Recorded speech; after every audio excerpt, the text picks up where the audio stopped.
Hey, MathKook here. This video contains one of many examples in my Algebra 2 library.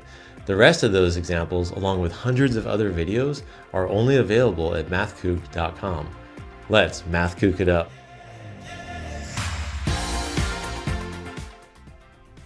Hey Kooks! This question asks us to solve the equation here. So notice this equation has a lot of fractions in it. So let's look at the steps for solving a rational equation. So step number 1 is multiply both sides of the equation by the least common denominator. Let's take a look at our denominators. We have x, 4, and 4x. So what is our least common denominator? Well, we know it has to have at least a 4x. The 4 will cover this 4, and then this x will cover this x. So our LCD is 4x. So I'll write that over here. So our LCD is 4x. So let's go ahead and multiply both sides of this equation by 4x.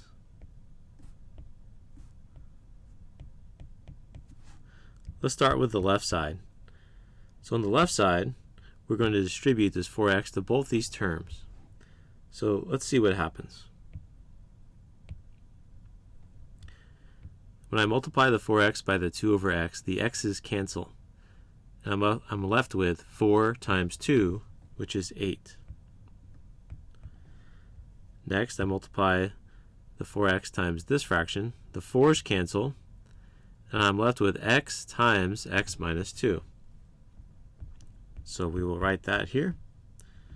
And notice, the step 2 says the next line you write shouldn't have any fractions. That's really important. Notice there's no fractions yet.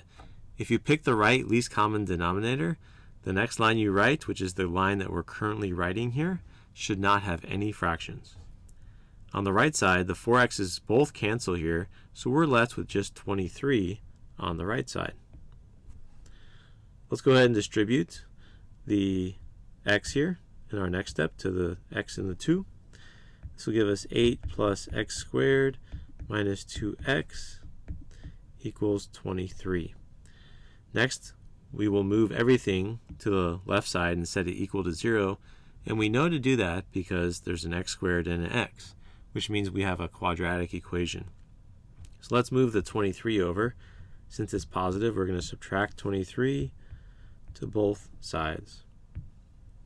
The 23's cancel. I'm going to write the x squared minus 2x first. 8 minus 23 is negative 15. All right, so now we can solve. Let's go ahead and try to factor this. So we're looking for factors of 15 that have a difference of 2.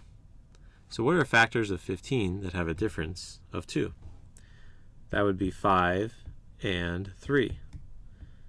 So now we know it's negative 15. They must multiply to negative 15, which means one of these is positive and one of these is negative. Now, because the middle term is negative 2, that means the bigger number, in this case, the 5, should be negative. So it'll be negative 5 plus 3. All right, so now that we've factored that, we set each factor equal to 0. So let's go ahead and do that. So x minus 5 equals 0, and x plus 3 equals 0.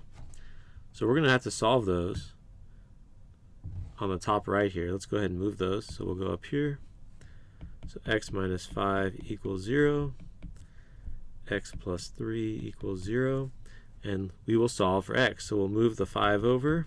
So we add 5 to both sides, subtract 3 to both sides, and we get x equals 5 and x equals negative 3. Next, we check for extraneous solutions. So extraneous solutions are solutions that we get that don't work when you plug them back into the original equation.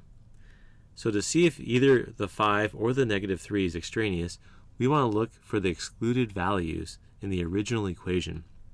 We always look at the original equation when we're deciphering the excluded values.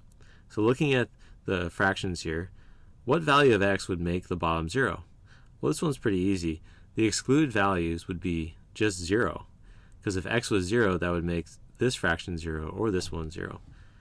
Now, since our solutions are not 0, neither one of them are 0, then we're okay. So these two solutions work. They're not going to be extraneous solutions. So our final answer is x equals 5 and x equals -3. Hey Kook, if you found this video helpful, hit that like button, subscribe, and drop a comment. For unlimited access to all of my Algebra 2 videos, visit mathkook.com. Thanks for watching.